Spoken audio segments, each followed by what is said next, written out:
Hello, everyone, and welcome back to another episode of the Scorpion Podcast. Following our last several podcasts, we are now making a second part of the guest appearance by Charlie Looker. Today, we have a large panel here with us. We have Pearson, who's also an experimental musician. He was curious about a lot of the things that Charlie talked about in our last podcast. We have Jordan, of course, who's going to be helping me co host. And we have Kaz, aka Killionaire, who was there on one of our last several podcasts, and he also has a couple contributions that he's going to be making.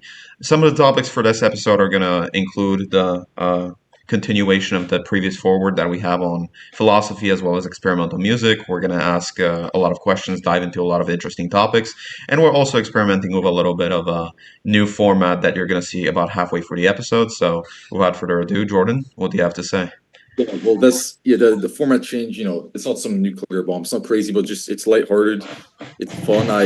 To give a hint, I in all honesty ripped it off from Justin Murphy in a sense, which is interesting because if you look at the recent lineup of guests that we've had on in this podcast, it's increasingly mirroring the guests that go on Justin Murphy's Other Life podcast. So it's just something that's interesting to point out. I don't know what that means. I don't know what the universe is telling us in this case. But we had this guy William Eggington on, who's a professor at Johns Hopkins, who just came up with some really interesting books. And then I found out that he was actually on Justin Murphy's podcast last year, and now we have Charlie coming back on again. So yeah, let's see what happens with that. That's just an interesting thing that I wanted to point out.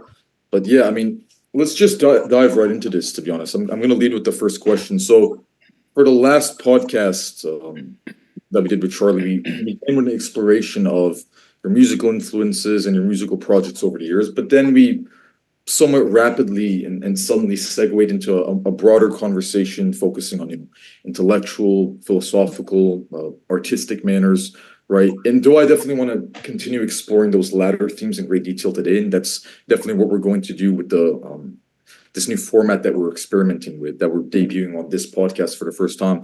I want to begin just by returning to the matter of music, just continuing on that line of thought, specifically your bands, your various musical projects, your musical art more broadly. So last time when we were just conducting an overview of your musical trajectory and of your biography in a sense, I think we left off on Z's, on a discussion of Z's, and I want to start with Z's again. Actually, if you could just tell us more about not just the niceties, but the broader aesthetic that you were aiming for with Z's. I mean, we heard last time about how you came to join the band, the circumstances that surrounded the origins of the band, the formation of the band. But I want to touch more so on the musical and aesthetic aspect of Z's. And but before I let you expand on this, one thing that I found really interesting about Z's is I actually found out about Z's when I was using Rate Your Music a lot. I don't know if you know that website, but I do, yeah. Rate Your Music. It's weird because the most insane and obsessive nerds just congregate on that website, but they also have the best taste. It's kind of the nature of obsession in a sense. And so that website actually played a pretty significant role in my development, not just musically, but even intellectually in a sense. It's just so weird how all of my interests united in that website, because on the forums, people were really into the weird theory shit, Deleuze and all that we talked about in the last podcast, and they tied it to music in a way that was so fascinating. So yeah, shout out to Rate Your Music. That's kind of a tangent. But anyways, what's really good about Rate Your Music, and all of this information is important, by the way. I'm not just throwing this out there for no reason. What's really interesting is their genre cataloging.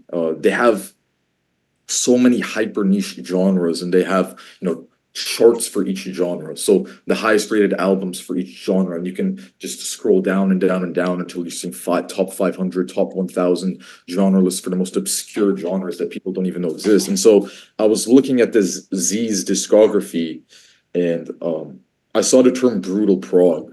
And that was, brutal prog. We might have touched on that last time, and that's a term that Weasel Walter from the Flying Ludenbackers came up with, who's a really interesting musician. I don't know if you ever collaborated with him, but it seems like you guys, at least your musical projects, touch in a sense, like you're in adjacent circles. Oh, for sure. I mean, yeah, I've known Weasel since like 2002, I guess, because I set up a show for the Flying Lutenbachers at Wesleyan when he was doing like a solo. He was doing like a solo tour under the name Flying Lutenbachers, playing some material off of.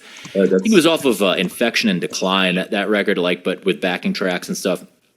And yeah, he coined the term brutal prog, and it's kind of like. How about to start off? Then you just expand on or expound on your thoughts on the term brutal prog, because it's yeah.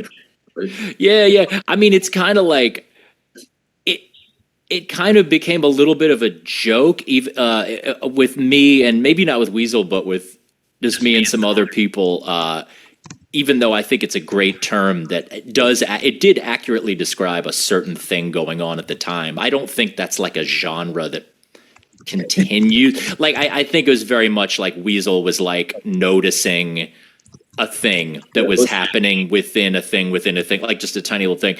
But I started talking about the brutal prog community, and then it just became BPC, and it's just like a bunch of but at that point it was almost this tongue-in-cheek thing, but like because I think he coined it almost in at least a semi-ironic fashion. I mean, it seemed like he wasn't completely serious, and there was a comedic aspect to it, but it definitely described something that was actually unfolding in the musical world. Like there was something to the lyrics. Yeah, well, I think that actual prog rock, I think a lot of bands that were in this brutal prog, so let's say we're going to include Z's, Flying Lutenbachers, Orthrealm, and all of Mick Barr's music, and I think whether they would agree to it or not, I mean, I would think of like Lightning Bolt actually and The Locust, even though they weren't like in on the calling themselves that, I think they would describe that, and then there were these like bands that just completely like are almost forgotten but amazing.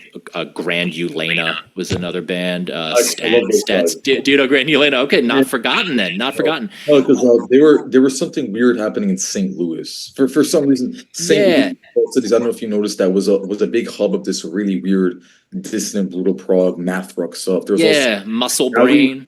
Yeah, do you know Yowie? Yeah, Yowie. Yes, I regret not mentioning them in the first breath. Yeah, they're awesome. We stayed with some of those dudes on the last Psalm Zero tour. But yeah, I mean, I think like prog. I think a lot of these bands, perhaps at least in the case of Z's and probably with other ones, are bands that do not perhaps are not that into 70s prog rock. Maybe are not super interested. I mean, I never liked prog actually at all. I mean, I never liked Rush. I really do not like them. King Crimson, hit or miss. I mean, certain records, yeah, but in general, not a point of definition for me. Yes, like not really. Sort of. I sort of. But that might surprise many of your fans, to be honest. Yeah. Well, I mean, it's not that I don't respect. I don't know. It just never really. The thing is, you can arrive at making very rhythmically complicated music for quote unquote rock type instruments. You can arrive at that without coming through this 70s, this movement that was called prog. I mean. Because, for me, like I got into really complex rhythmic stuff, compositional stuff through death metal. And because even or artists in particular when it comes to I was into that, that OG, just like Morbid Angel and Deicide and stuff. But then, I'm wearing a Portal shirt. I mean, that would be an example. Portal. And I think especially like Suffocation and Immolation and those New York bands.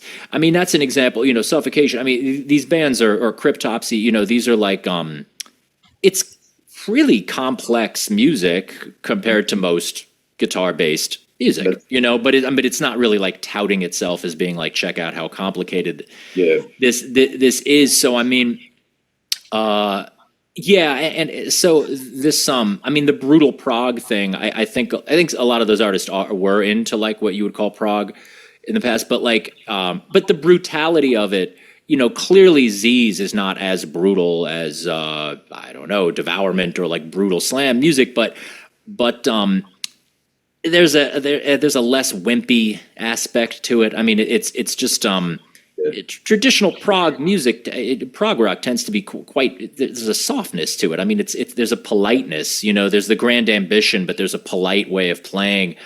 I mean, look, I like Mahavishnu. That's more fusion. So I fuck with Mahavishnu Orchestra, as you were bringing up, Pearson. Well, yes. But there's just a hardness of like the Lutenbachers played hard, Orthron played hard, Z's played hard. We didn't even play with distortion, but it was aggressive music, No, what's interesting is, oftentimes we're presented with the prog punk dialectic, and I think that's particularly interesting in the case of the music that's generally referred to as brutal prog, because in some sense I don't want to say that it emerged out of punk, but there was some relationship between the two that was definitely such that they were quite hard to disentangle from each other. And you mentioned the Locust and Lightning Bolt. When I think of those bands, I think of this, maybe not Lightning Bolt to the same extent, even though they were definitely adjacent to it. And I know that they went on tours with the Locust, but this scene that I think emerged from maybe San Diego in the 1990s. I don't know if you remember labels like, what was it, Gravity Records? Gravity, yeah. Heroin, Angel Hair, Klikatati Katawi. There was this new movement in punk that was getting a lot more technical, a lot more experimental, a lot more avant-garde, arty. Definitely centered around San Diego, and definitely centered in large part, I'd say, around Justin Pearson, who's in the local. Who I saw talk to. Yeah, I mean, I think what's with a lot of that music. It's sort of and with Mick Barr and that kind of stuff. It's like people be making very technical, very complex music, but without the sort of preciousness of some of the the artists. We're talking about people who have not studied music in any formal capacity at all, and are coming to the word organic I really try to avoid. This is a very played out word, but just people who are or maybe even collaboratively constructing very complex music, just tinkering and fucking around, and without the preciousness of I'm a composer, I have my vision. There's there's that punk ethos of bands, but and also because it's sorry to interject, but it's almost much of the music that was referred to as brutal prog, I think, is almost meant to annoy you, to kind of stab the ear in a metaphorical sense. And that's why the perfect encapsulation of this is Justin Pearson's ethos. Because if you ask him how, he says this all the time in interviews, but he says if someone asks him, well, how do you describe your music? He just says annoying. I don't know if you've seen that. You talked to him on your podcast, which was he said that on my podcast. Yeah, that's definitely even though it's strange though, because in a sense even the very archetypal prog rock bands of the 70s also embody that ethos in a sense, but in a different format. Would you agree with that? Because, there's this. What I'm getting at is there's this take, I think, from some people who study the history of music or of popular music and music journalists, that prog was a reaction to the perceived simplicity of most rock music. And it was intended to introduce these so-called upper class or almost bourgeois elements. This element of sophistication and floweriness, hence the emphasis on more technical instrumentation and these really long, elaborate albums. But in a weird way, do you think that that's kind of punk too? Or I know it's getting into weird territory. No, I know. I mean, I think impulse. Well, that classic prog, it certainly annoys people. It certainly is annoying to people, and which makes it a little bit more interesting to me, I suppose, because it's maligned, But it's talking about that kind of the pretentiousness of 70s prog as being like a bourgeois thing. I can definitely say for Weasel, right? I mean, this music that scene is not political in any kind of explicit way. It's not political music, but Weasel, as an example, I mean, he has a very working class. He is very working class identified.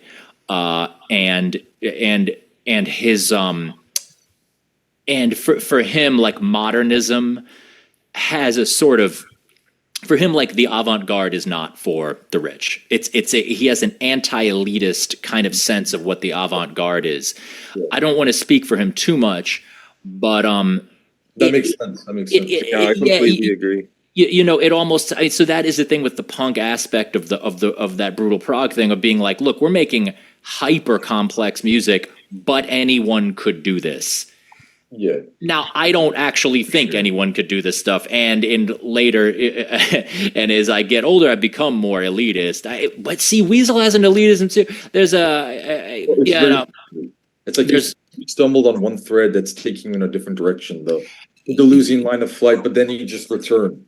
Yeah. I mean, there's like you can have a certain sense of like elitism. You talk to someone like I'm trying to. It's so the stuff you're asking really. I don't have any problem talking about Weasel at length because he is actually quite relevant to that early thing that I came out of.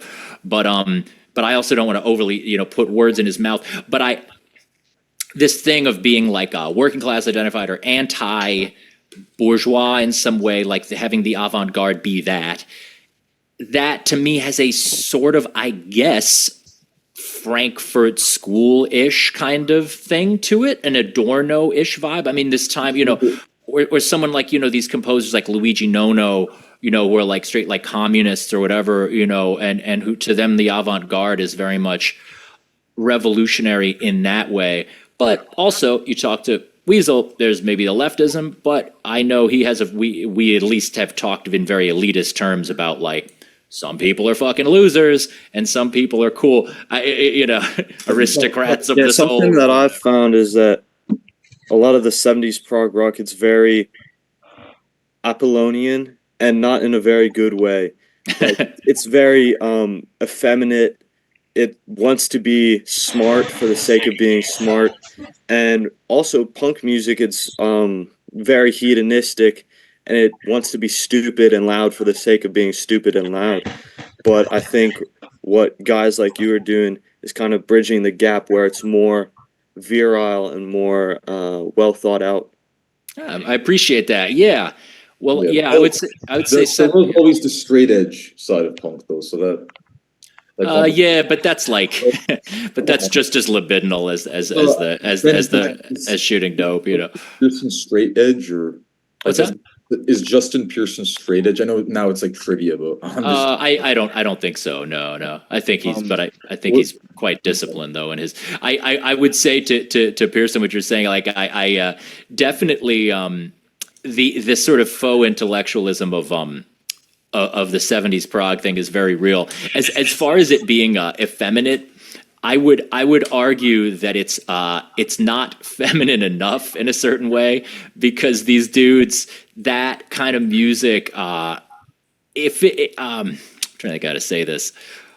Well, I feel like you're talking about a certain, like, a weakness to the music, but if that music had more of a real femininity, I mean, remember, girls don't like that shit at all. I mean, it's very autistic. It's very autistic. Like, I mean, if you're actually like, like faggy, which if you'll pardon my French, like a real like art fag, like that's art, you know what I mean? Like actual, if you're like Bowie or something, or like sort of there's an effeminacy that way, so I feel like, there's because I find it difficult to connect, 70s prog rock to the typical art school or hipster stereotype, which I know is kind of outdated nowadays, but those types of kids never fucked with 70s prog. I think they, in a sense, they almost look down on it for the same reasons I think Pearson alluded to. It's in that it's too rehearsed. It doesn't have punk ethos. Well, I think the thing though that Z's, to bring it back to Z's. Yeah, let's bring it back to Z's.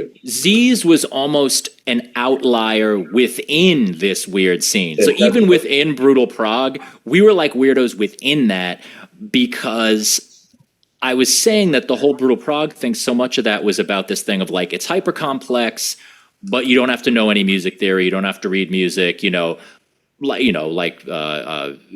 Mick Barr or like these more punky, bands making complex music or The Locust. But Z's was kind of bringing this thing where we were very openly like making it almost a freak show how musically literate we were. Because in the early days of Z's, not a lot of people saw early Z's when it was 2 drummers, 2 tenor saxophones, and 2 guitars.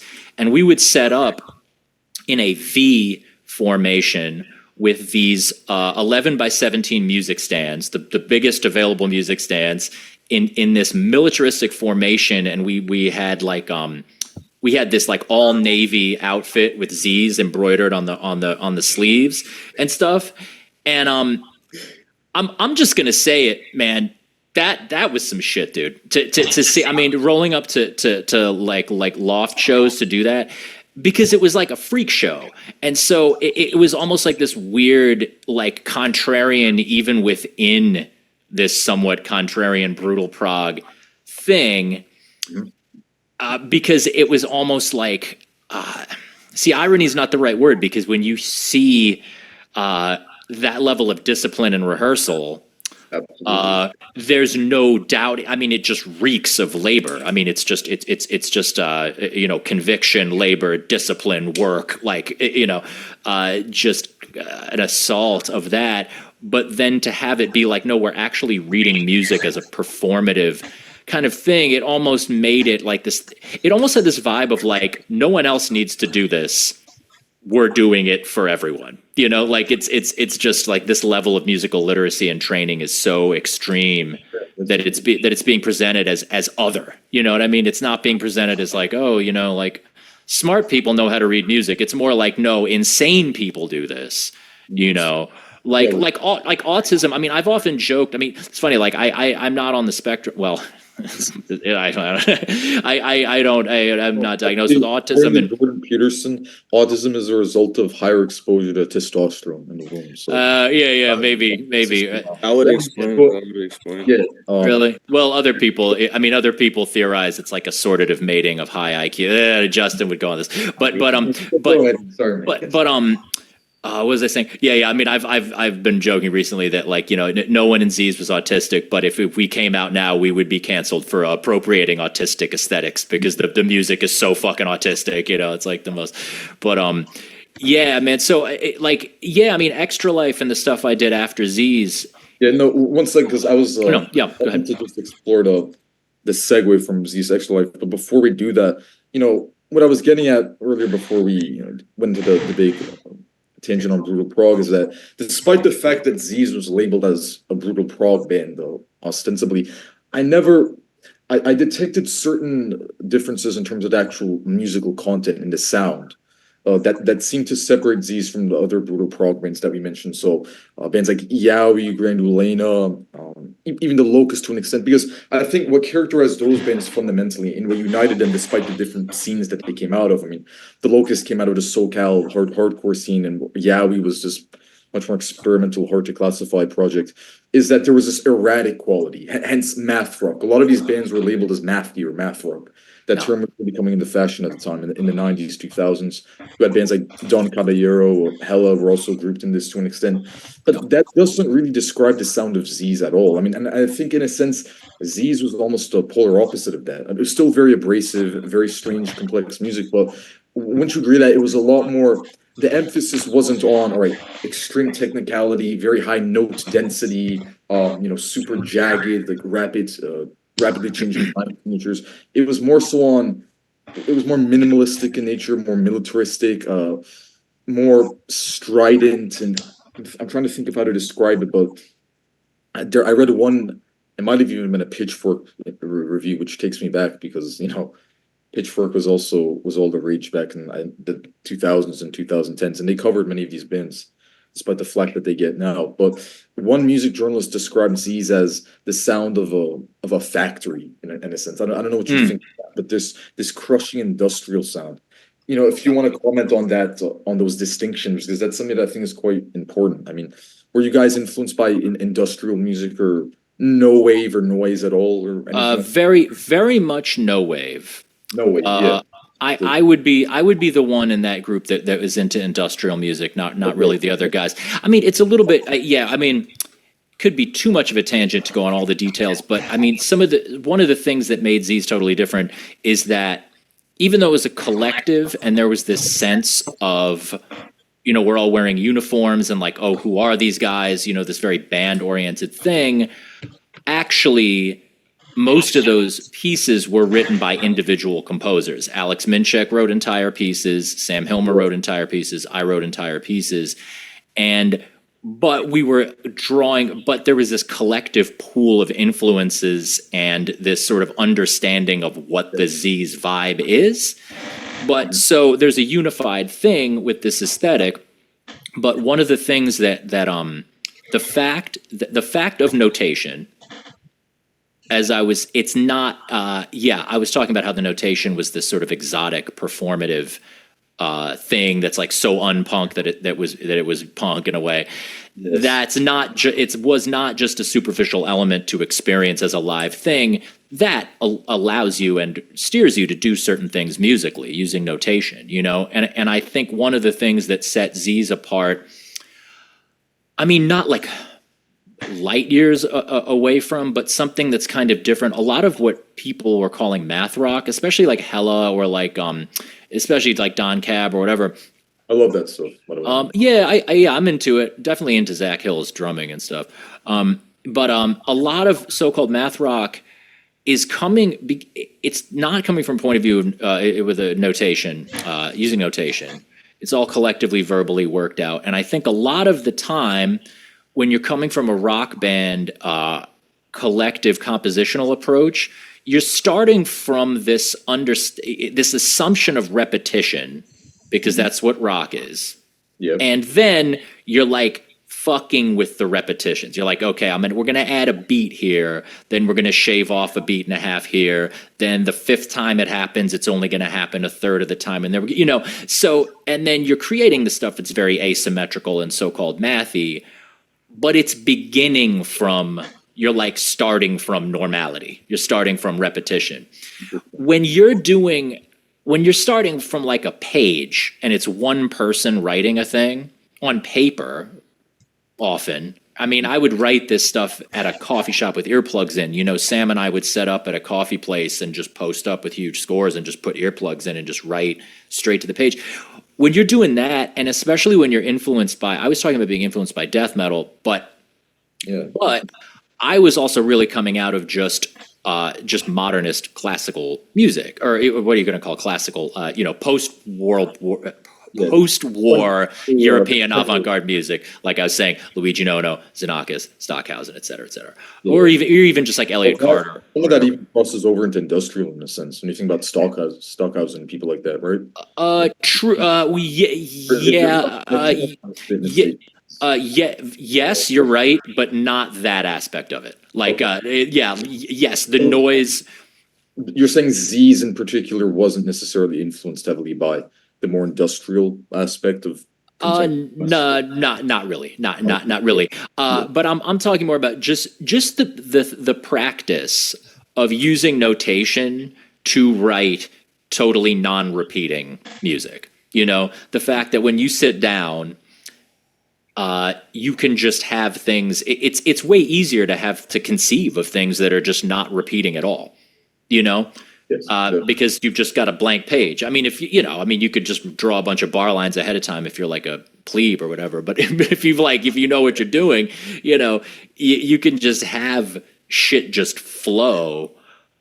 You don't have to start from the point of view of here's a riff, now let's change the riff. You can start with change and flow as your premise, and so that was kind of like, Alex Minchek, who really founded Z's, who is primarily like a very successful classical composer. Of orchestra music. He's like world renowned. Academic, but profound.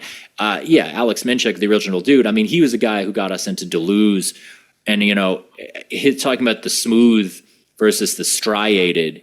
Flows versus like particles or whatever. Pure flow, becoming versus like segments or whatever.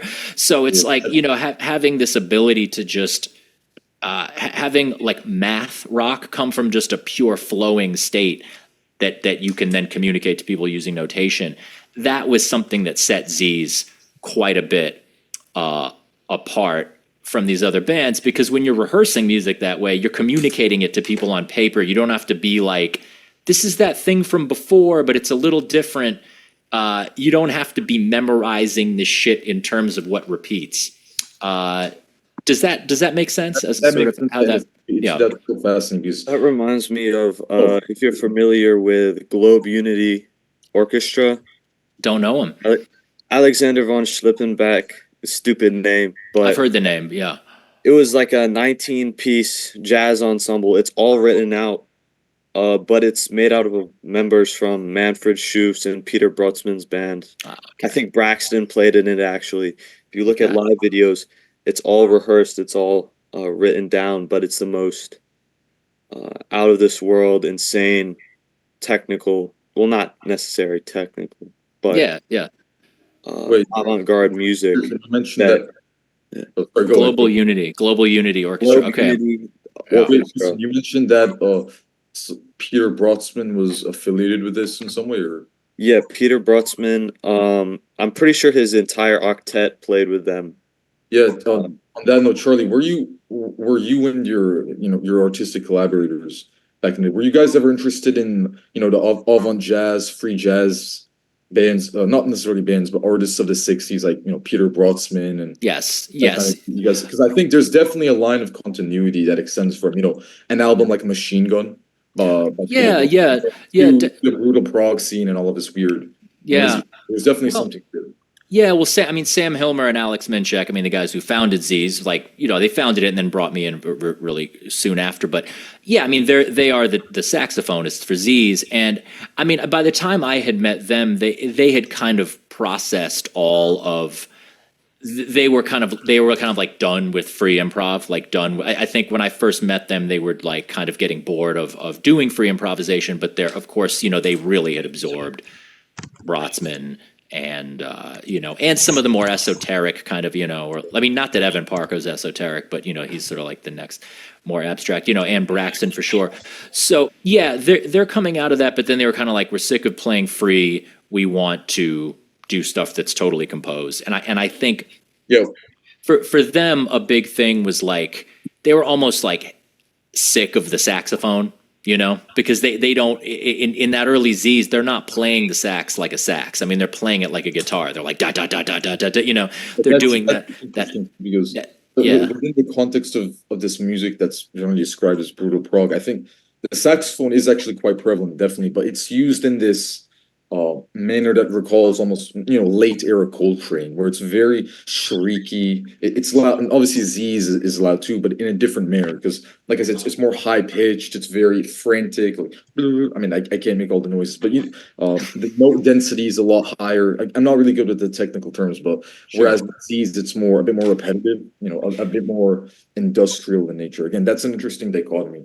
And what do you think about just saxophone usage in this type of music then, and in rock music more broadly? That's an interesting. Yeah. Well, in Z's, it was kind of like, I feel like we/they. It was we, but just since Alex and Sam they really laid down the aesthetic template of what that music is. So I almost want to say they, even though I kind of wrote some of the hits for that band, but I wrote it influenced by doing what they're doing. I feel like in a way they kind of like exhausted the possibilities for that. Might be a grandiose statement, but as far as like just guitar and sax aggressive unison, like perfectly blended together, guitar and sax, playing aggressive, complicated unison stuff, it's like, I don't know what you would do after that. You know who's a big point of definition for Z's and who is deeply respected, but probably not as legendary as maybe he should be, is Louis Andriessen. I don't know if any of you guys know Andriessen. I've never heard of him. Never. Yeah, really interesting dude. He's I think he died recently. I'm not sure. He's a Dutch composer. I think he's born in like the 30s, so he's like 60s. Like kind of came up in the 60s, 70s. He's a guy who's like, it's minimalism of the generation of Glass and Reich. And so it has that sort of, it is Z's like in the sense of this very unison kind of thing. And he uses saxophones and electric guitars.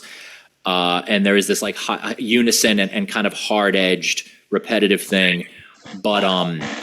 But it's less soothing and approachable than than Glass or Reich. It's like its own kind of thing, even though it's like kind of parallel. Yeah, he's really cool, and he has a piece called Workers Union that's like so he's also an example of this kind of leftist avant-garde, hyper complex stuff. Interesting intersection, definitely. Yeah.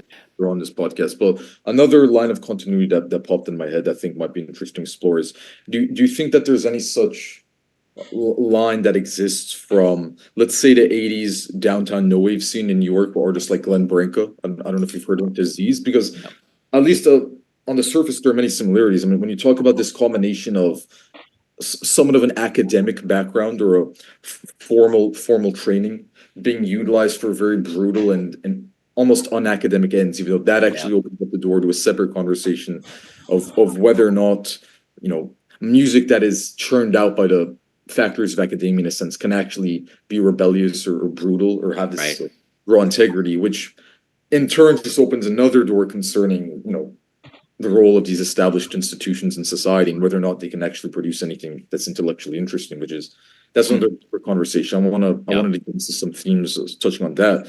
But Charlie, you actually played with Glenn Branca, right? Technically, yes. I saw that on Wikipedia. Yeah, I mean, technically, he did one of these. He was periodically doing these 100 guitar army like things. Yeah. So it was like we did a.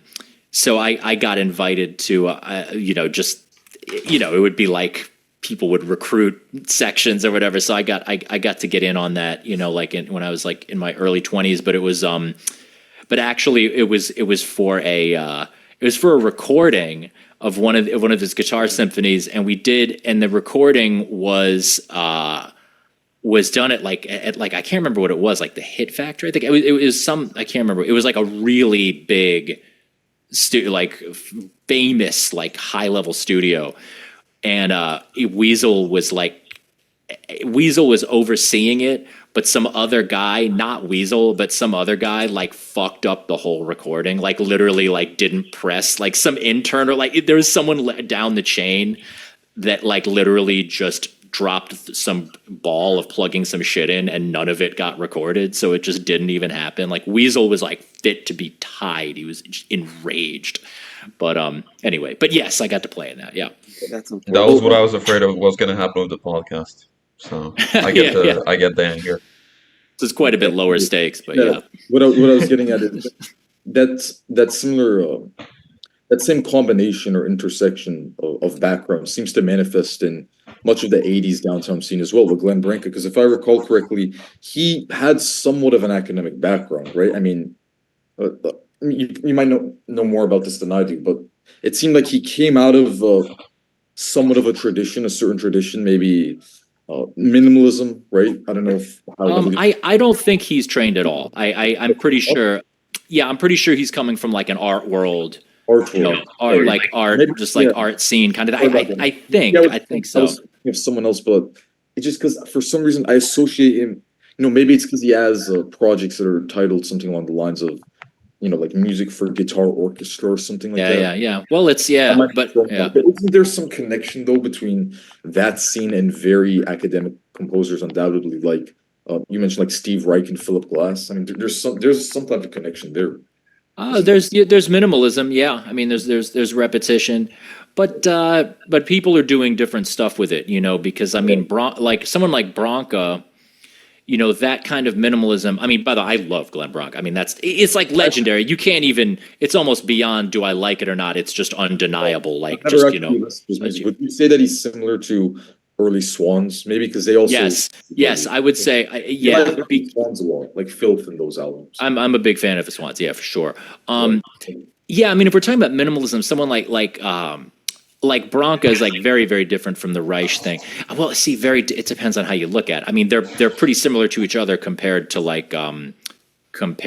Elliott Carter or some kind of hyper complex contrapuntal music or something.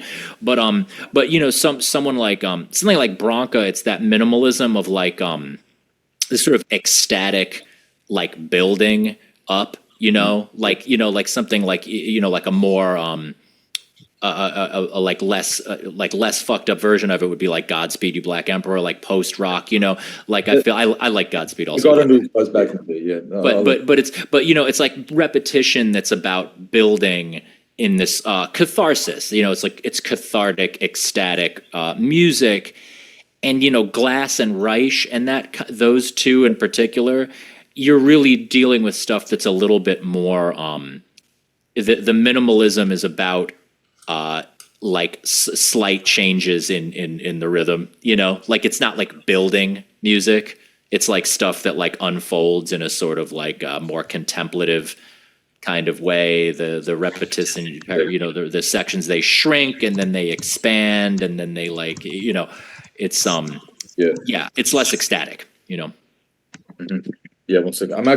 I'm just gonna take a break for a minute just to use the bathroom very quickly, if you don't mind, guys. So, Sure. and everyone else, if you guys could just continue the conversation for a brief moment while I come back, just be about 1 minute long. Yeah. Yeah, it's been great. It's been great so far. This is really interesting. I think so. I think Jacob, you just sent a message in the chat saying that we should switch to the new format, the experiment. But let's give it about. Yeah. Let's give it about 15 to 20 minutes, maybe 25 minutes, because I still have some more questions that I want to ask about Z's and specifically the transition from Z's to Extra Life. So Absolutely. Just guys, Pearson, any thoughts? Yeah, with Glenn Branca, it's like a perpetual building, and there's no it's great, it's fantastic. I love Glenn Branca, especially his symphonies. Yeah. But it's like a perpetual building with no real payoff. Whereas I think Steve Reich and Philip Glass are much more soothing. It's and Godspeed You Black Emperor, you said, was a good comparison. I completely disagree, because Godspeed, while they do have a lot of building in them, they pay off at some point most of the time. Whereas Glenn Branca, it's very rare that anything in his music ever pays off. Okay, it's definitely possible that you've checked out more Branca than I have. Very possible. I don't think so. Dude. Just because I played with him doesn't mean I've spent as much time. I will. Next time I check him out, I'm going to listen for that with that in mind. I recently saw Godspeed play, and I hadn't ever actually seen them live, and I was I loved it. I loved it. Yeah. No, it was awesome. I don't know that. Well, yeah. As far as payoff, I definitely felt like there was a quote unquote payoff in the sense that I loved it. But it was a slow build. I mean, I don't know if it really exploded at any point. I mean, I guess it. What are we going to define as a peak or whatever? But I had another question. Were you at all influenced by like Magma and Zool music? Yeah, I no, but I could see why it's really cool. I guess I mean, like I could see sort some of similarities between Extra Life and Magma. Well, definitely. I think one of the reasons why Extra Life goes over particularly well in France is because Magma. They have that tradition like Magma and like Art Zoid and stuff. Yeah, I mean, we don't talk about Weasel. That dude loves Magma. I mean, pretty much everyone in this scene fucking loves Magma. I don't actually really know. You know what it is? I think the made up language turned me off a little bit. Something about it. It's like there's like a goofiness to it, but I kind of like that aspect of Magma. I don't know. I mean, it intrigued me in a sense because I think it suited the operatic quality that guy Vander was going for. Because if it was sung in French, it sounds too human in a sense. Right. But it sounds less like opera and sounds more like the Flintstones. It's kind of the cartoonishness is corny, it puts me off. Yeah, I know it's kind of corny, especially in from the 21st century vantage point. But I don't know. I thought. Well, like when you're really into something and you're like very much a part of something, and then there's stuff. When there's stuff that's like it's what you do, but it's like a little bit whack in a certain way, you like really want to distance yourself from it. Like you know what I'm saying? It's like if you're trying to read Evola, it's like if you're trying to read Evola and like some Nazi dude comes over, like you really want to be like the fuck out of here, man. It's like that's like what I think of with like like certain shit in like Prague. You know what I mean? You're like I want to do Prague, and then someone comes in with the Flintstones shit. You're like no. Yeah, I think Freud talked about something similar to this with the narcissism of minor differences. That's the word. Yes, the narcissism of minor difference. Thank you. Yes, that's what we're talking about. We're definitely going to talk about psychoanalysis later. That's Okay. because I saw you got some negative things to say about Jung. Apparently, I saw on a podcast that you were on. I didn't actually. My guest, Connor Habib, did. Your guess. Okay, never mind. Yeah, he didn't convince me that Jung sucked, but I was definitely into his just how withering he was about it. But yeah.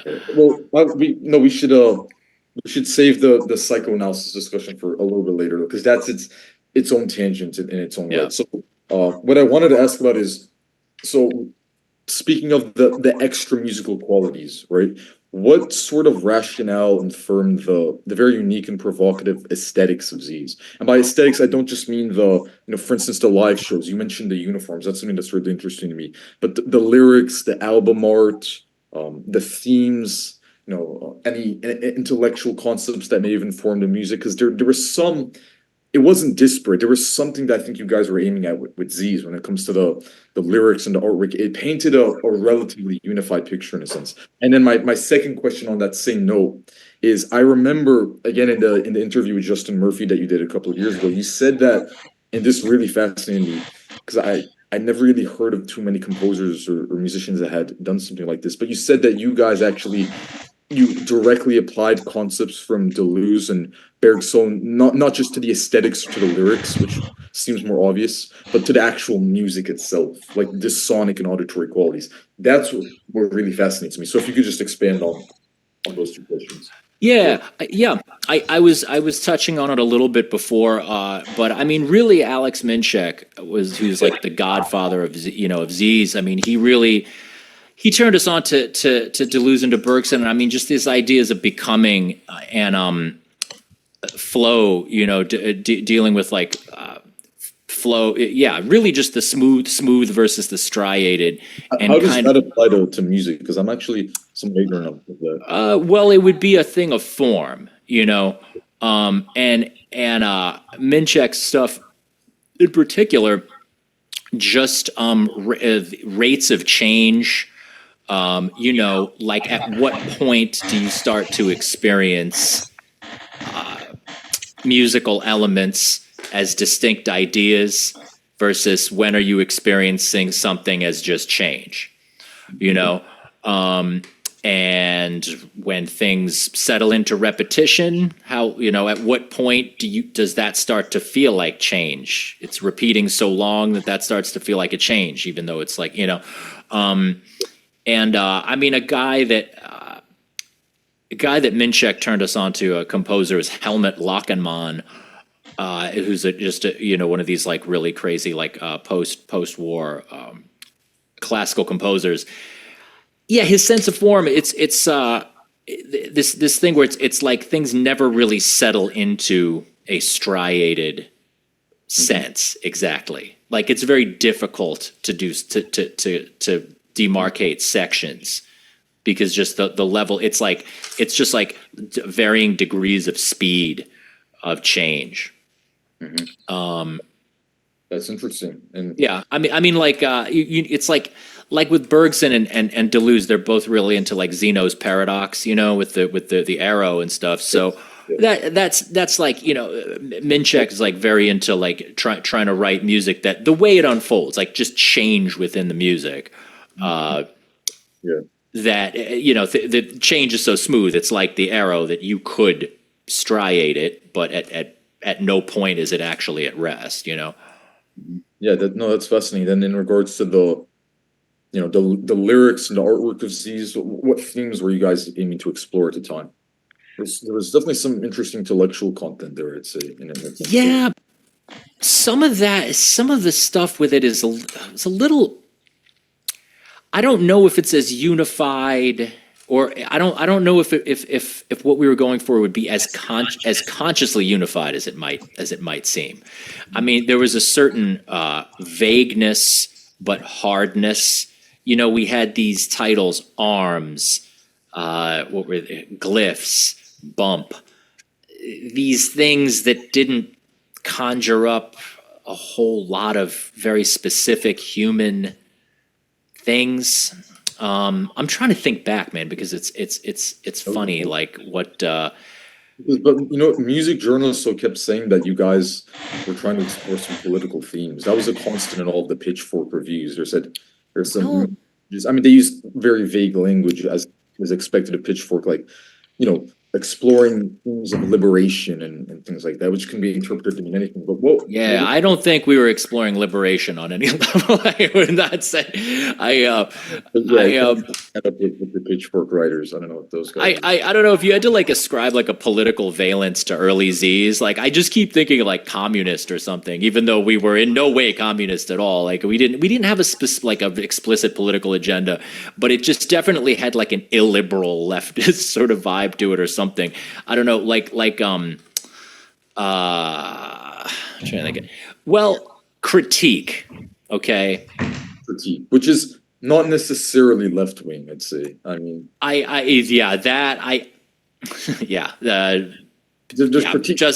Justin Murphy talks about that in the interview with Nick Land,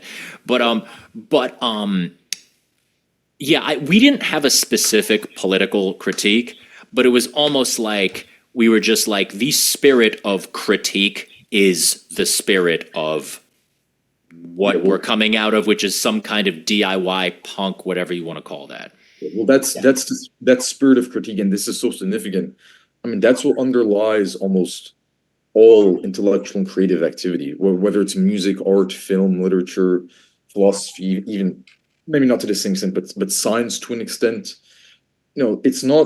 It's not performed just for the sake of it or out of this monotonous, repetitive impulse. It's because there's a desire to overthrow something in a sense, I think, to react against an established order, or to react against homogenizing forces. Because that's, I think the appeal of much of this music, in a sense, is just how strange it is. Almost, I know that sounds maybe like a cliche, but when you listen to, and this was definitely the appeal for me when I was first getting into this very strange music, avant-garde music, and many of my friends and family members were like, what the hell is this? This is noise. Yeah. And the cliches. We probably all.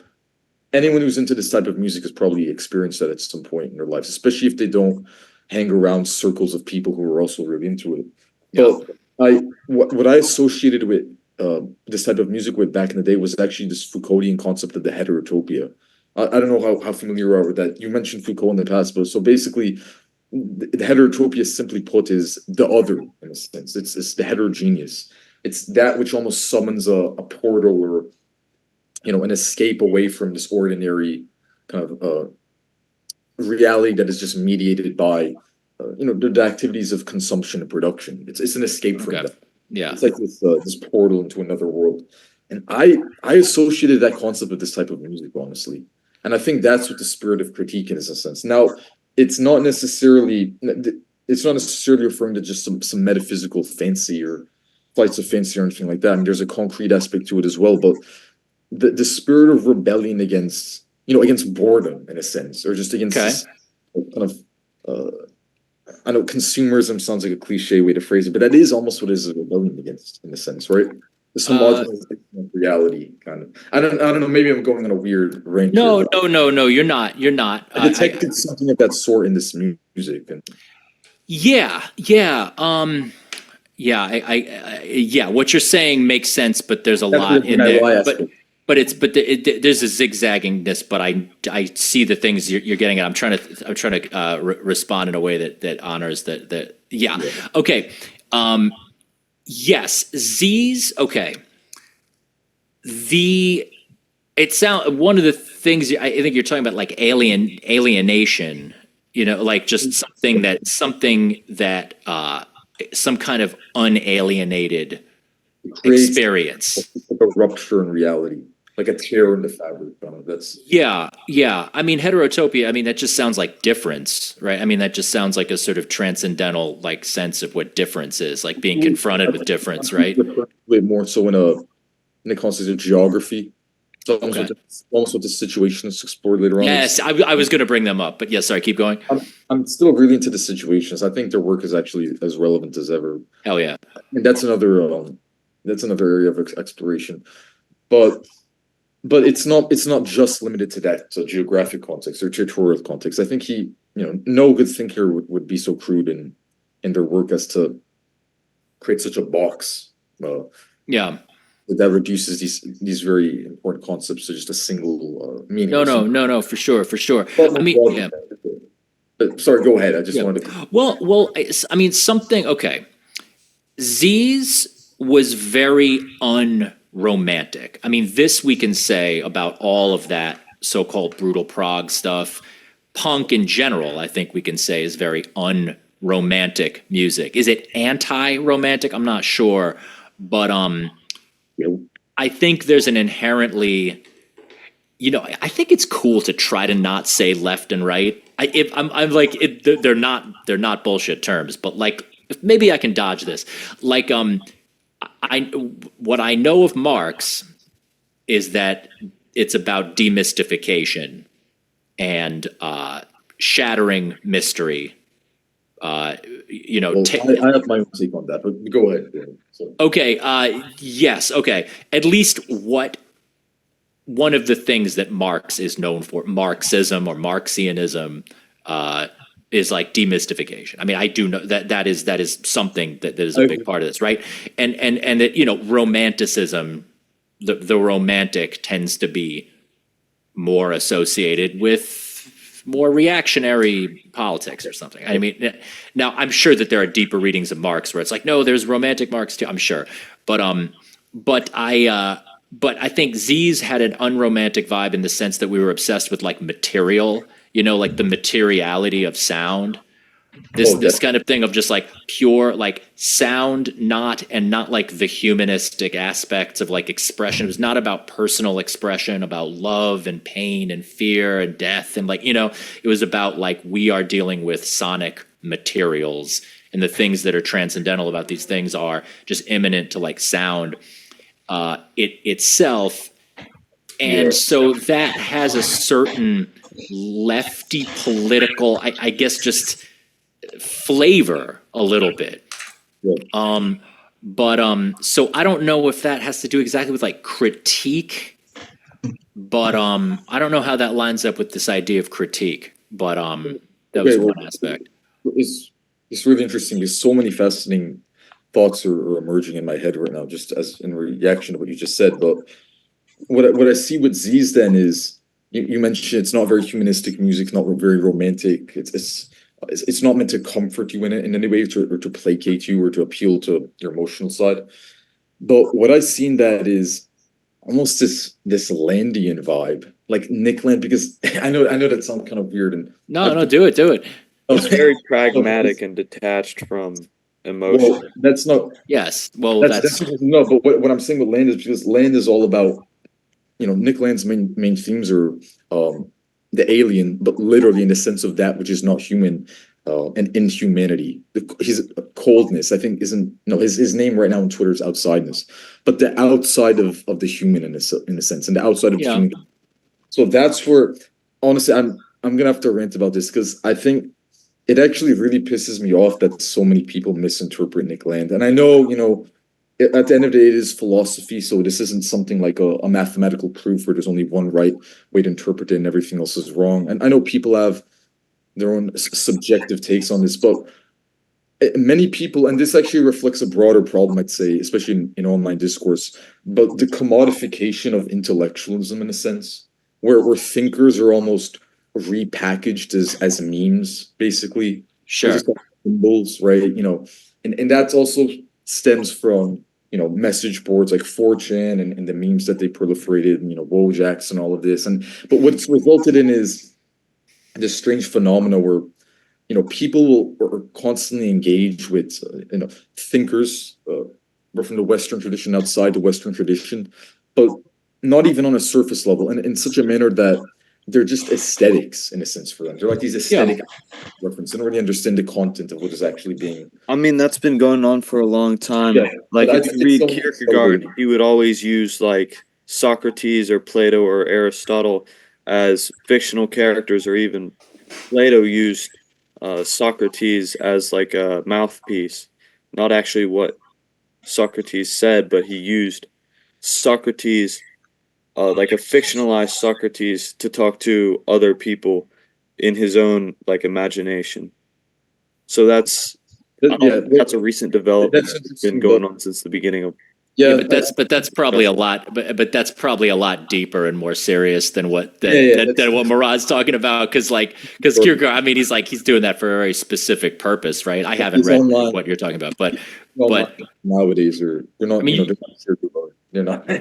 But what I was getting at though is, I understand. Okay, this is also a classic Frankfurt School point, is that politics has always been an aesthetic activity in a sense, right? These guys write about the aestheticization of politics and politics as aesthetics. Like the classic Frankfurt School critique of ideology was that it represents the aestheticization of politics in a sense, and it's that phenomenon that you see the mass violence of the main political and ideological movements of the 20th century. I think Walter Benjamin said this about Nazism, right? He said, Nazism is the result of the aestheticization of politics. And so that's why you see all these people who are not necessarily as interested in actual social change. I mean, they did affect the social change, obviously a very gruesome. I would say. But it was almost as if social change. They wanted. Hitler was an SJW, man. I've said it. He thought he was doing the right thing. He thought he was doing the right thing. They did change their social demographics. Well, I don't know if you follow. It's kind of embarrassing for me to tout myself as the guy who knows them, but I don't know if you follow Logo Deadless on Twitter. Have you ever seen that guy? He was kind of.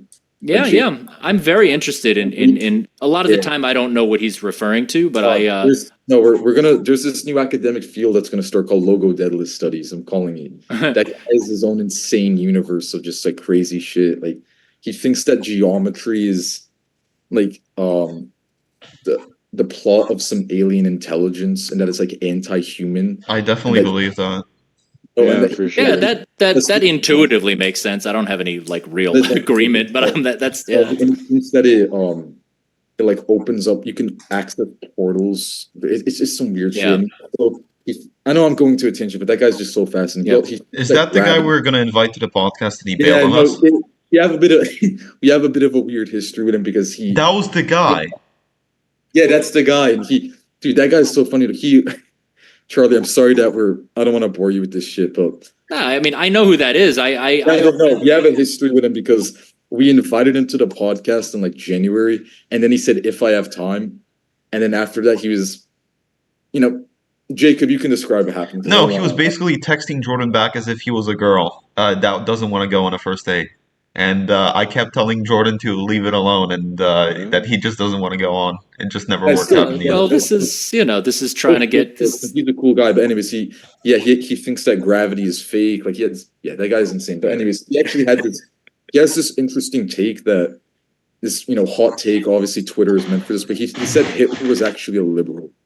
I'd be interested to That's a very common boomer conservative take. Yeah.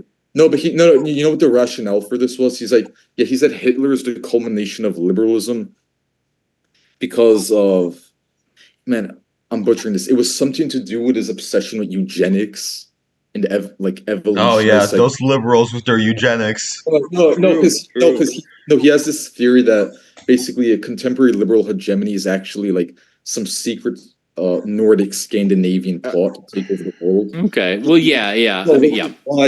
Every World Happiness Index and things like that rate the Nordic countries as being at the top. So he thinks that that's actually what Hitler represents, and that's why Nazis filtered into NATO following the end of World War II. It's a long. Okay. Well, yeah. Anyways, we got Spanish would come from Darwin instead of coming from Christian fundamentalism, so I understand where he's getting that from. It's kind of retarded. That also explains.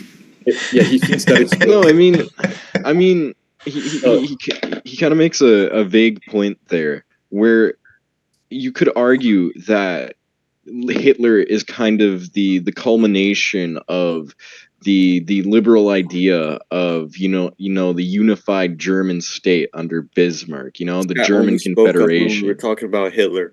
Yeah. But you could argue that like everything he based his ideology on is of liberal roots. You know what I mean?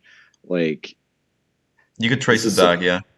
Yeah, you could trace it back to liberal roots, but other than that, like it's kind of a retarded moot point. You know, there's Yeah. like a whole like philosophical argument that at a certain point, if you keep a conversation going on for long enough, it's gonna eventually go back to Hitler. Yeah. You guys heard about that? Because Yeah. that's what I've noticed here. Yeah. So We we are don't- literally okay. talking about Okay, so we got progressive there- rock. so- No, we Right. So we got there. So now where are we going? So, no, The- we got we- no. What I was pointing out is, I was talking about the relationship between aesthetics and politics. It's always been around, obviously, but this new phenomenon is much less serious. It's much more shallow because as a result of of the internet and the orientation of the internet towards instantaneity and everything being as quick and easy as possible.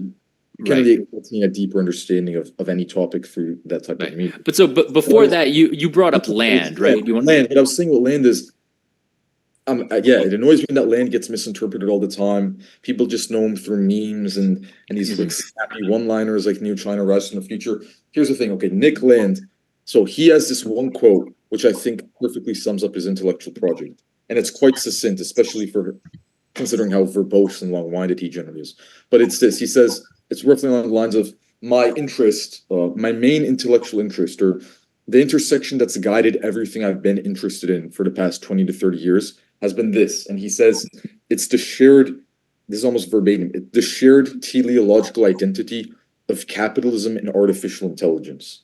So what he's getting at with the this was 90s era. I told you on the last podcast, I think 90s era Nick Land was the most interesting because after that he tried to jump ship and become. He just spiraled out into the same circles as what's the Molches, Moldbug, and all the other people that are like on the neo-reactionary side. That guy's retarded.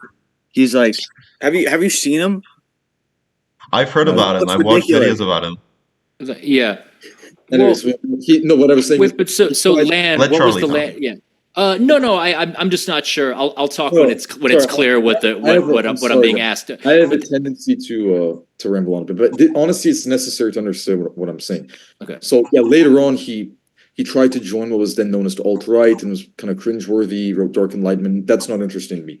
What's interesting to me is 90s Land, where he really explores this in depth. And what he says is, okay, the core of the hyperstition. I mean, I guess you guys are probably familiar with this idea of, fictions that become real through their nature as ideational constructs. You will them into reality. It's related to chaos magic and these types of concepts. Well, what he says is, and this sounds crazy, but so he has this theory that, and this is what he writes about Feng Numa, that capital and everything that we associate with capital is not actually the product of human social relations, which is actually an almost quasi-Marxian concept. Yes. Articulated somewhat differently by Marx, but there's definitely a line of continuity there because he did start out as a very classic academically trained Marxist, and so this represents the preservation of that. But what he says is, no, it's not a product of human social relations.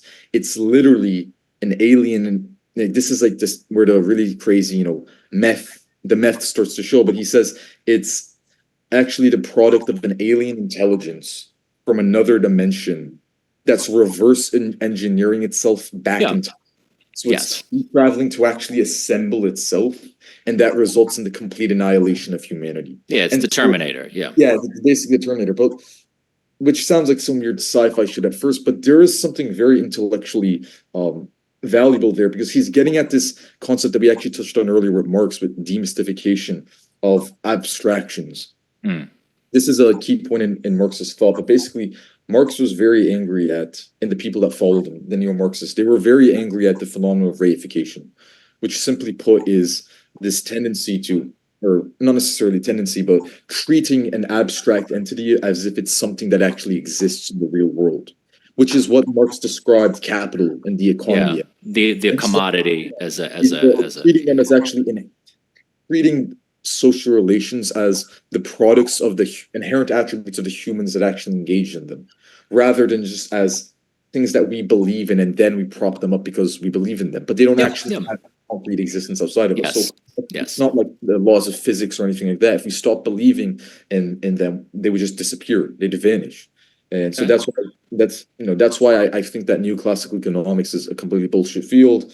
I'm against it. I have some essays where critique economics. They're pretty controversial, but and it's based on this critique of reification, and that's why someone like Marx would reject the idea that there are laws of the economy, this idea that was prevalent in 19th century political economy, right?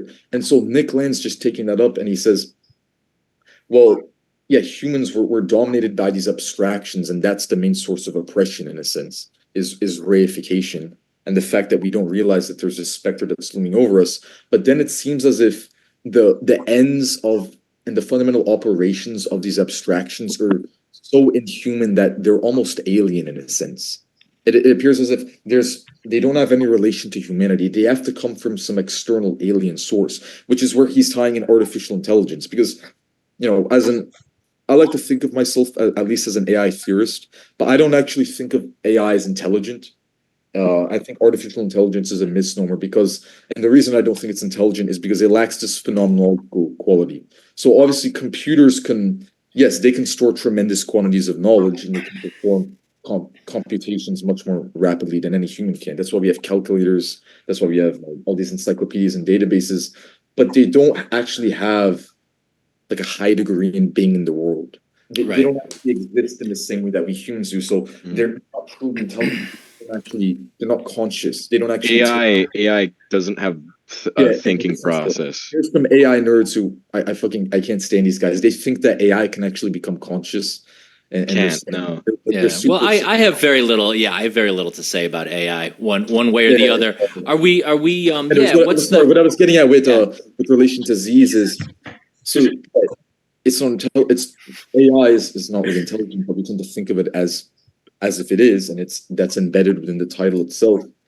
And obviously, it comes out of capitalist sense. You were talking about land and the whole juxtaposition from the "why does the sun take so long to die" era to the whole new. Yeah, I mean, I said this was sparked up by I was. Humanity is what I'm getting at, and so he's obsessed with the outside of humanity. So that's why he's very obsessed with outer space as well when he's talking about the sun, because it's this realm that seems to be completely indifferent to anything that we humans naturally care about. Love, happiness, emotions. It's just this vast blackness, this cosmic ocean. That's the imagery that he's really obsessed with. And so he groups capital and AI and what do we call alien intelligence in with all of that.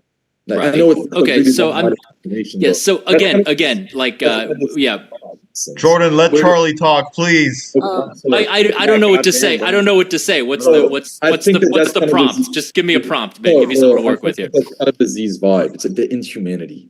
Yeah. Maybe I'm Yeah. Well, these were all. Yeah, I wish I explained it in a better. No, that was actually all very, very cogent and resonant with what I've gleaned of Land's work. I just didn't really know how we got exactly how to contribute to it, or what my role was there. Electricity went off. But dark, yeah. It got too dark, man. You talked about Land too, but Well, none of us were aware of Land at the time. You were talking about the memification of philosophers. I mean, it is interesting. A different time, we're talking about early Z's. It's like we're like early 20s, early. For me, this is early 2000s. To get into something like Deleuze, it was not so clear what that meant about you. You didn't get into this. Well, I think people may have assumed that you were someone in grad school or something like that. Yeah. I mean, it was just more. It wasn't like a thing where you immediately find out about something and you have a million people's different takes on it, and you get a sense of who they are and what kind of a person's into it and what's based and what's cringe. Also, you had an experiment. You wanted to do some experimental new process or new approach. I was going to mention that in a second. I thought it was a very good time to segue into it. I think it's good because the last thing. Sorry, the last thing I want to ask you on this note, Charlie, you had a really interesting video, and this is directly related to what we've been talking about, online discourse and all that. You had a really interesting video a couple of years ago called, I think, "Why Everyone Should Be a Sued." Yeah. Because that's directly related to what we were just talking about. If you could just expand on that, because I really love that.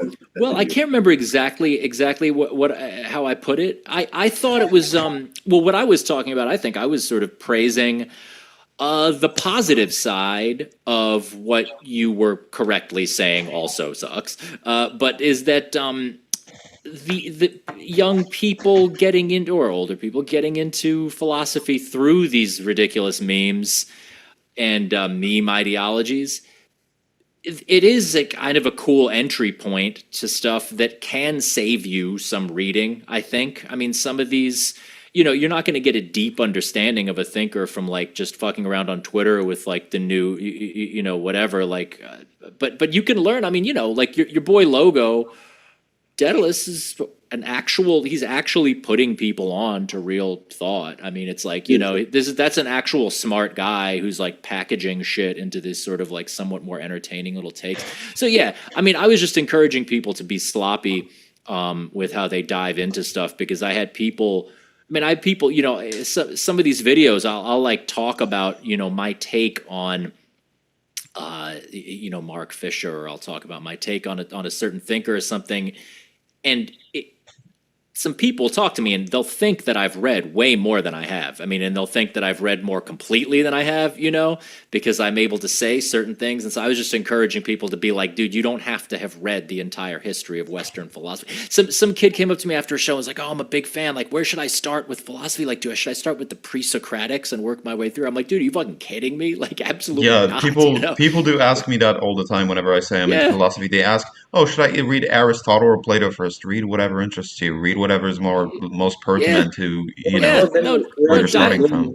Yeah, dive in with Nick Land because he's edgy and controversial, and then be like, oh, what's up with Marx? And then you go back and you read Marx, and you're like, oh, okay, this isn't that. Okay, that's not really what. And you kind of get stuck in it. It's the same kind of thing as if somebody asks you, I really want to start listening to music. Should I start with Mozart or should I start with Chopin? And you're just like, listen to whatever interests you. You don't have to go chronologically. Yeah. But people want to feel like you have the right taste in a sense.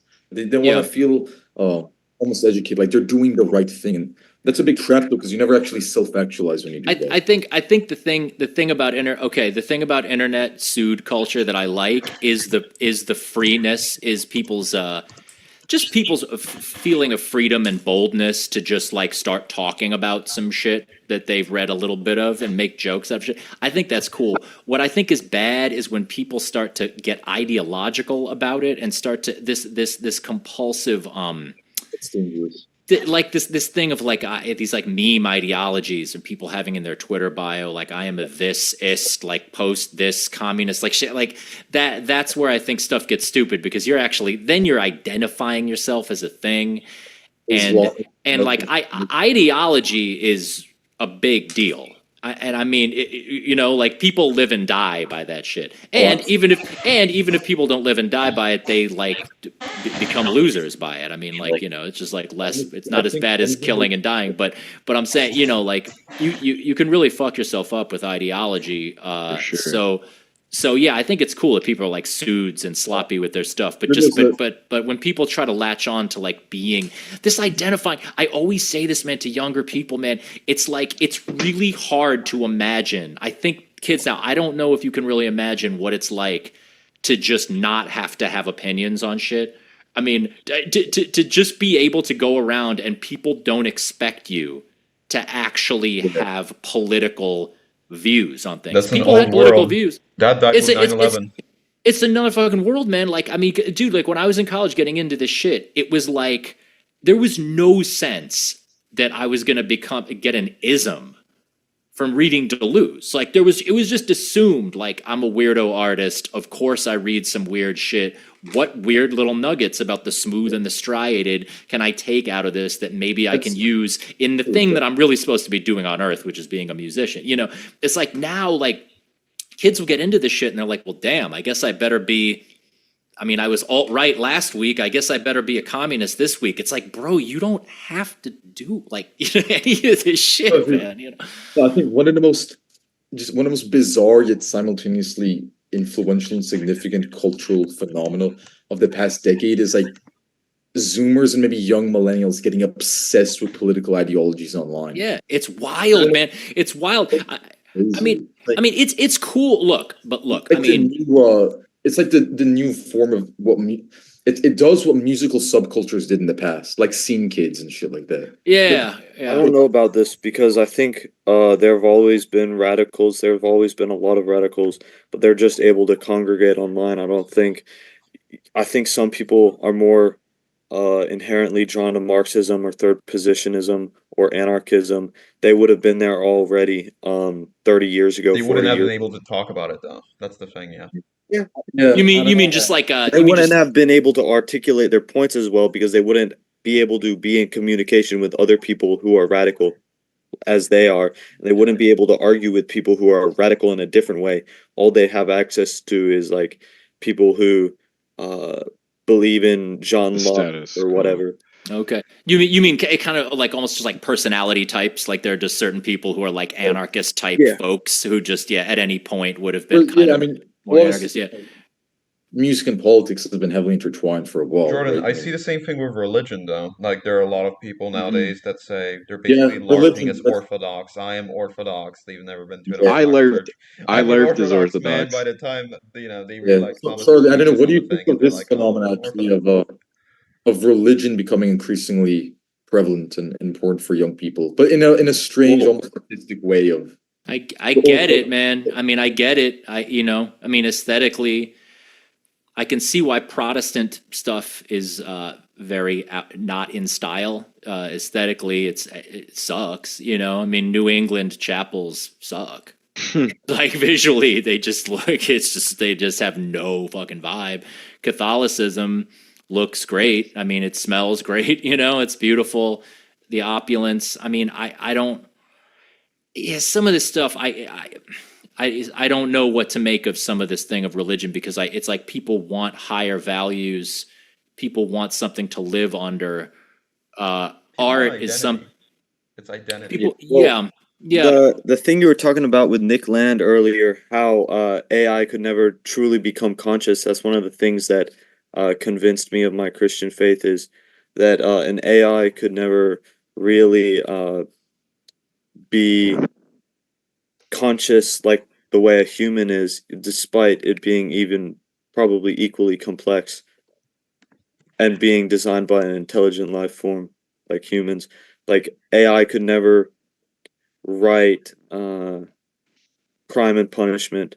AI could never write the Rite of Spring. It's just something it's incapable of doing because it doesn't have human consciousness. It can't be genius. AI Yeah. could never write Paradigm Shift by Jacob Roshinsky available in stores. also because it's fun. It fundamentally exists. That was a good plug, man. But yeah, I agree with you, person. And it fundamentally exists outside of human social relations, because that's the thing. Everything, that is attached to art and to intellectualism, which is language. I mean, language doesn't really have any substantial meaning outside of human social relations. Communication. So that's why I completely agree with you. I don't think AI is actually intelligent, and I think there's a lot of hype around the AI, which is very misguided. And it's coming from people who don't really know what they're talking about.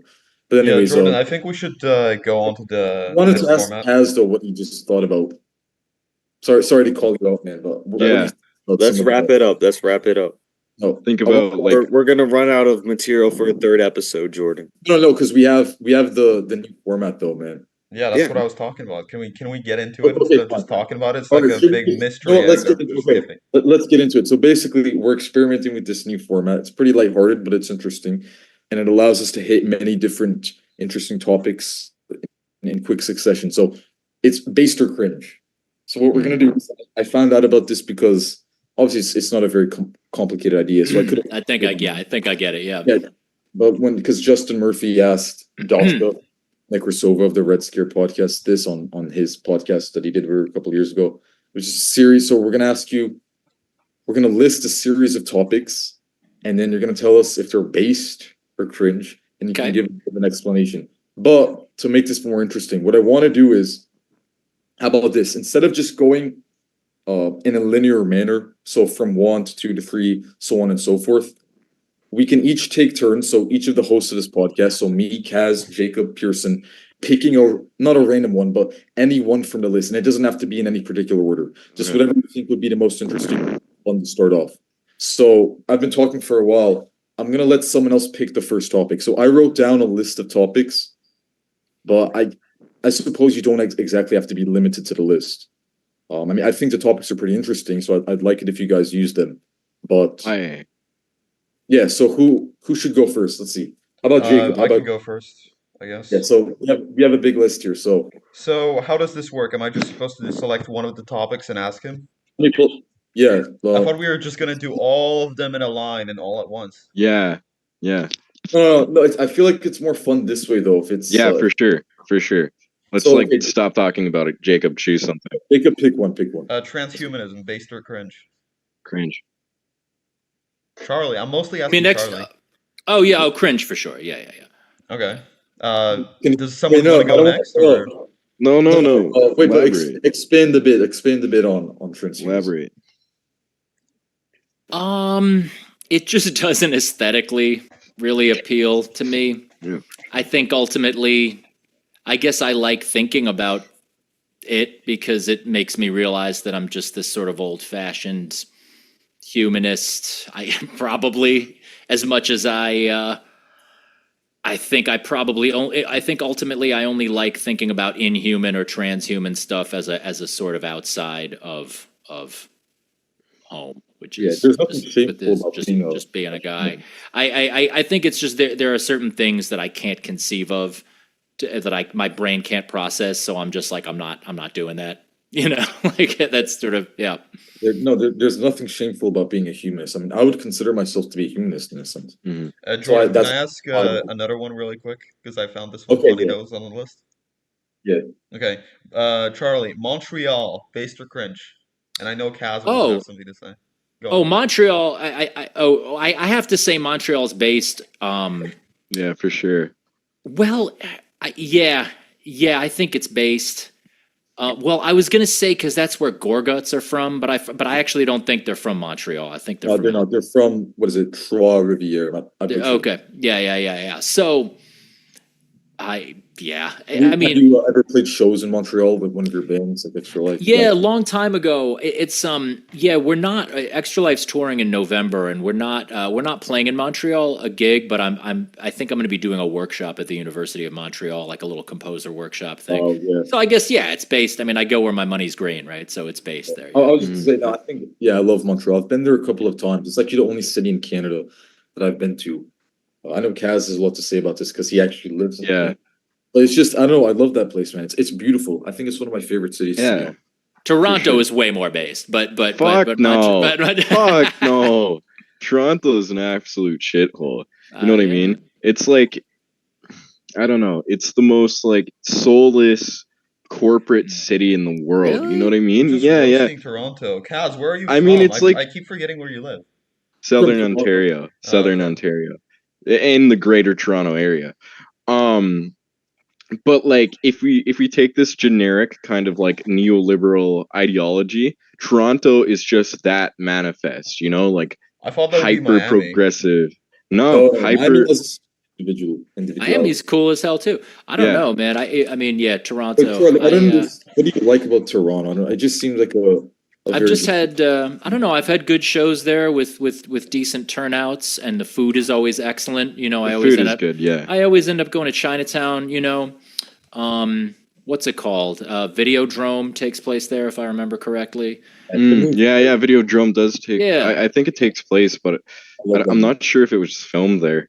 I get I don't know.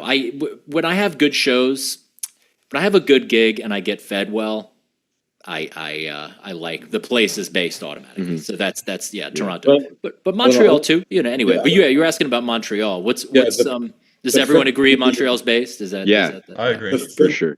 The Everybody French agrees. people- Fuck Trudeau though. Like, look at Trudeau. He looks like a complete. not based? Just look at him. He looks like a pretty boy. He looks like a But bitch. like, I would he bully this sucks. guy. it's kind of tiring hearing like Americans talk about Trudeau and not actually having to live under him. I mean, like these cigarettes. No, not these cigarettes. That's a bad example. So this sriracha sauce cost me. Why do you have This that? this I saw sriracha that. sauce cost me $14. Holy Damn. shit. Yeah. Fucking what's the word? I got a box of Q-tips here, and I think in America this is like $5. It's $15 in Canada. It's just I live in like the worst fucking country on It would be earth. more than 5, but point taken. Yes, yes. Yeah, It yeah. would be less than 15. Man, Yeah. that Trudeau is Trudeau, you could call him. suspect figure. But No, he the thing does, is, he bro, does the look thing like he is, became prime minister because his dad was prime minister. Kaz, go on. yeah, it is a thing. The thing is, people like to pin too much on Trudeau when Canada was already a failed state before Trudeau got in. Trudeau, like, it was a shit show. It was a fire before Trudeau went in, and all he did is just grab 2 giant bottles of gasoline and made the fire even worse. But honestly, Canada should become a United States territory. it should. I guess I that's would the next support that. piece. The Canadian as like a agrees. North American Union. I guess that's the Okay, next. very quick. Drugs, based or cringe? Drugs are cringe. Sorry. They are. They're fucking cringe, dude. On this note, but what about? Yeah, I know. I have problems with marijuana because I think there are many people who have deluded themselves into thinking that they're on It's the a good level thing. of Carl Sagan or some of these other Because they geniuses. smoke weed. Yeah, these pop science geniuses who are, I don't really think they're geniuses, they're just popularizers of science, who also smoked weed, so they think that they're actually on the same level as those people because they also smoke it, which is just completely screwed logic. And most of the times, sorry to disrespect the people who smoke weed who listen to this. I hope there aren't too many of you fuckers out there, but they're just lazy assholes, kind of. Yeah. I know I've just seen it. It just makes people lethargic, and so I have a problem with marijuana, but obviously I know drugs. It's not good to promote drugs, and yeah, they're bad for your health. I don't want to get banned by YouTube, but just to play devil's advocate or to let's steel man this. What about the artistic potential that can be facilitated by drug use? I know that sounds really weird and kind of edgy, but is there not something there though? Oh, Blackmail Blues, the original riff I wrote really stoned. I mean, dude, there's a million good things about drugs. I just have to say they're cringe because I just have a drug problem. I mean, it's like I can't do, like, I have to say that they're cringe. Like, if I start smoking weed, then I'll do some other shit. I Yeah, remember. I had to quit because whenever I was intoxicated, I couldn't like cover up my autism, and I was faded off some edibles, and I called this girl that I was talking to for like a week, and I was like, "I love you," and she was like, "Stop talking to me." Yeah. Yeah, No, I mean, Wasn't my best moment. So yeah, different since then different I was like, people. These I'm done with this. different people can handle different things. Different people should or shouldn't do different things. I don't judge anyone for doing drugs, but it's like I just, for my own self preservation, I can't do any of this shit because On that note, this is it might be a bit personal, but you recall this story that was just insane on Justin Murphy's podcast where you said you had a period where you were, sorry if I'm being a bit rude, but you said you were essentially a drug addict or something like that, and you said you were listening to, you had these insane episodes, you said, where you would listen to this audiobook of The Dark Enlightenment by Nick Land at like 3 a.m. and you were on cocaine. I won't like recount the whole like lore and all this shit, but I mean, I wrote like a memoir essay on it, which I don't know. That's Have the you one read that this? I wanted to ask you about because that was so fascinating. Yeah, White- yeah. I mean, it's like I basically, my introduction to all of that stuff, not the edgy alt-right shit. Like, I knew about that and I didn't really like it or care about it. I was just like, this is dumb and bad or whatever.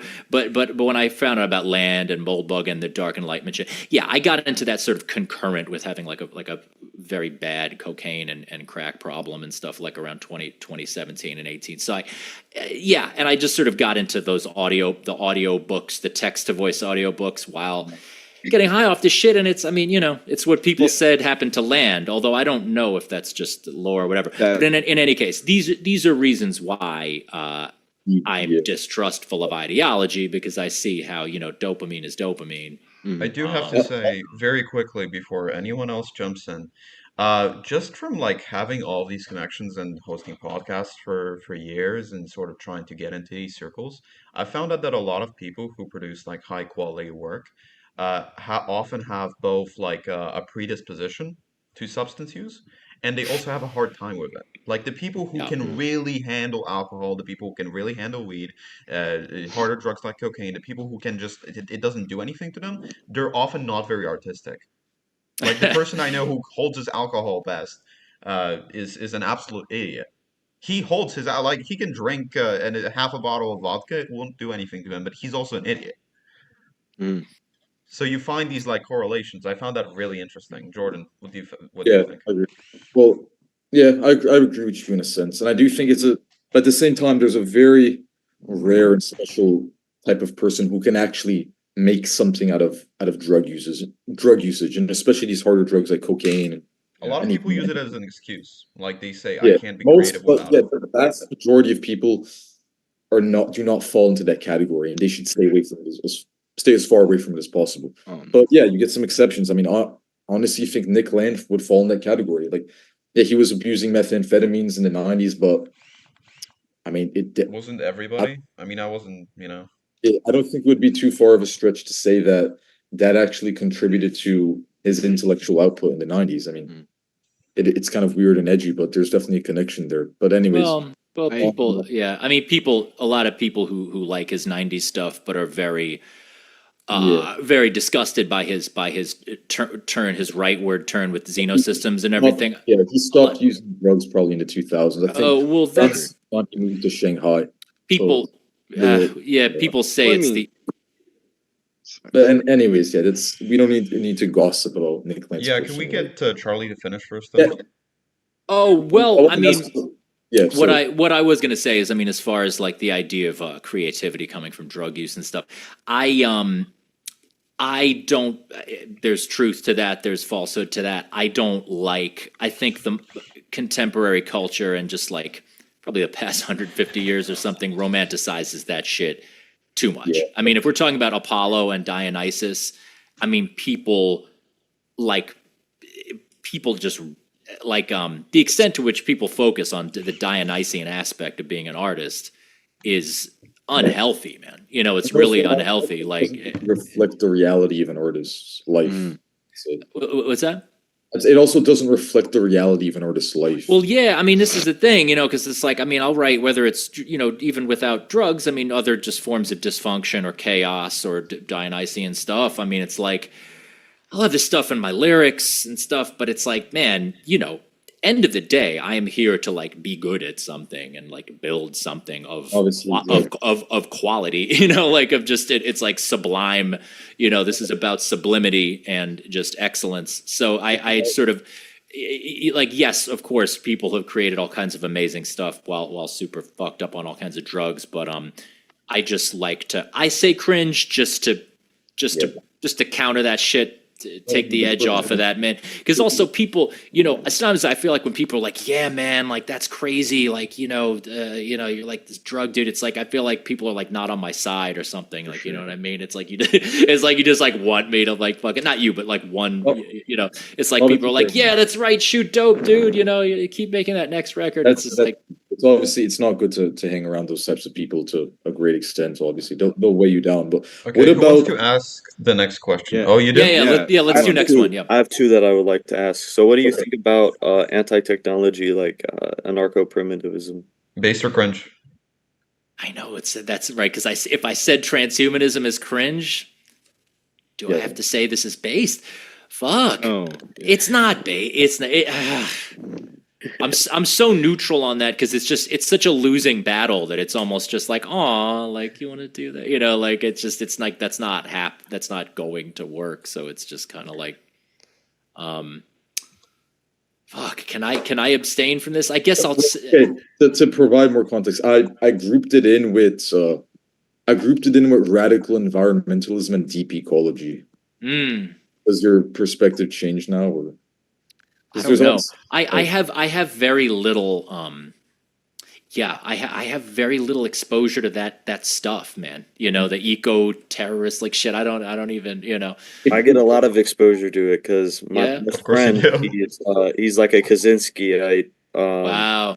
and he's planning on going into the MMA so that when he gets on the microphone, he could talk about like destroying technology and shit. It's very interesting. to hear him. Okay, I I mean, know who we're talking about. I hope do? he doesn't. Okay, Yeah, I think so. It- Is that slightly autistic? No. Oh, okay. Go on, Charlie. No, he's well, not my best friend. dude, Barely know him. if he kills anyone, then that's bad. But what you just told me is pretty cool. That is. I mean, I do. Yeah. Bronze Age pervert, based or cringe. Oh, Yeah. he's based like Loki. He's based. No. I mean, it's We're like getting it's demonetized now. well, it's cringe to like actually just be like, let's really do this, you know. But was just reading his thing, not the Bronze Age mindset thing, but the Selective breeding. what's it I called? actually Selective breeding and the birth of philosophy. Yeah. Selective breeding of the birth of philosophy. It's fucking interesting, man. I mean, to say it's based would be like, let's do eugenics. It's like I don't like literally want what he wants, you know what I mean? But it's like I'm glad he's doing what he's doing. I am. I really am. I know it's like it's ugly, you know. It's evil. But that thesis like, is interesting to me. Yeah. It's like black metal, like second wave black metal. Like Yeah. it's evil. It's meant. Jordan, you were gonna ask one. I think No, I wanted to just expand on Bronze Age for because No, I before think- that, before Pearson before- asked those two, you were gonna say, "Oh, I wanted to." oh no, talk it's about-" no, never mind. It's not really relevant. Okay, it's I not- thought you were gonna ask one of the things. I want to stay on that for Bronze Age pervert because selective breeding is basically he published it last year, but it actually dates back to 2015 because that was his PhD thesis at Yale. Yeah. So he actually comes from a pretty legitimate, respectable intellectual pedigree, and I think maybe you guys know more about it than I do, honestly, because I haven't actually read it. I basically got the Cliff Notes summary, but isn't he saying that? Isn't the thesis of that book that there's actually a genetic component to intellectual and creative activity, but it's certain genetic elites actually excel in philosophy, and that's something that the ancient Greeks realized. So that's why they wanted to have philosophers be at the top of society's philosopher kings. But then over time, as the West progresses and you see the ascent of modernity, we lose that idea. And like No, that's not what- what he's saying. That's what I What is thought. he- That's what I what- thought he was going to be saying, but it's actually not. What so far? I'm only halfway through what he is saying. I'm going to sum up the fucking Bronze Age pervert book on a podcast. No, I'm actually not going to. Let me put it this way. The reason he was able to write that thesis at Yale, I don't know his history. I don't actually know, what happened, but it seems clear to me the reason that he was able to write that and not have people be like, this is fascist Nazi shit, is because it actually isn't necessarily fascist Nazi shit. The thesis is basically that the idea of nature, capital N, and various eugenic shit that goes along with that is an idea that comes from an aristocratic caste when their power is threatened. And his idea is that philosophy in the ancient world comes from the idea of capital N nature. And so this is why clearly he thinks that the aristocracy is genetically better. I mean, obviously now we know that he thinks that. But as far as the thesis is concerned, it's more along the lines of they think that they're genetically superior. It's like a question of language. You know what I mean? It's like sometimes he's like the discovery of the doctrine of nature, which makes it sound like, yes, it's actually true. Other times he's like the idea of the doctrine of nature. And in any case, it's not about the philosopher being at the top. It's actually the philosopher being this like tyrannical, dangerous figure. It's something. I'd like to give my take on the Bronze Age pervert go ahead. sphere in like the most YouTube friendly way possible.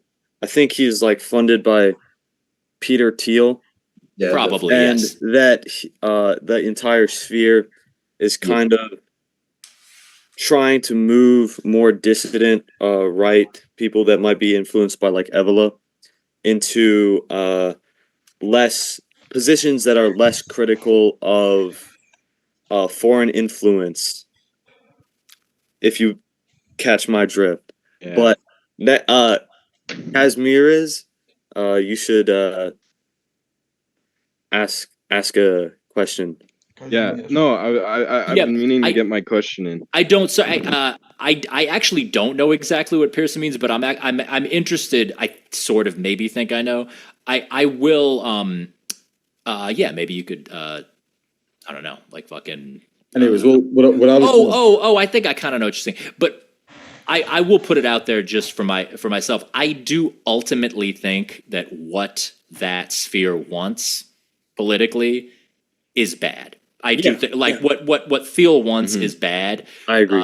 I absolutely have time for all of this shit surrounding it. I think the reason why that shit is ascendant is not just because like white folks be evil or whatever. You know, it's like there's fucking there's real reasons why this shit is ascendant, and I think that I think the network that the Thiel and the network that he funds is definitely something interesting.